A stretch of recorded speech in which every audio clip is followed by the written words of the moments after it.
Иницијативата на ВМРО-ДПМН за распуштање на собранието на 12 февруари ќе се најде пред пратениците. Спикерот Талат Џафери вели дека има обврска секоја иницијатива која дошла до него да ја стави на гласање.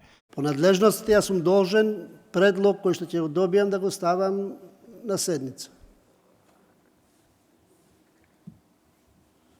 Одлука има меѓу лидерите дека одат на избори на 12 април. Според законот за влада, 100 дена пред 12 април е избрана техничка влада.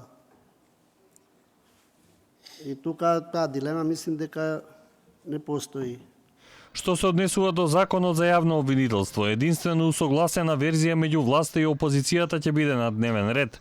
Во спротивно, доколку не постои согласност, Џафери не гледа потреба од политички театар.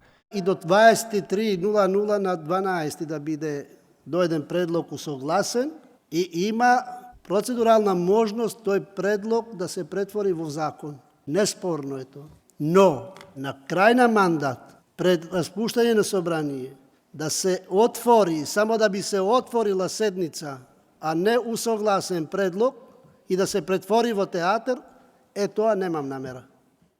Техничкиот премиер Оливер Спасовски е оптимист дека со распуштањето на собранието власта и опозицијата може да изнајдат заеднички јазик и за законот за обвинителство. Ако можеше овој парламентарен состав да направи низа на чекори, да влече многу храбри потези кои што значеа гарантирање на остварувањето на овие наши заложби, тогаш апсолутно не гледам причина зошто не може да се издигнат на нивото на задачата и да биде изгласан закон за јавно обвинителство.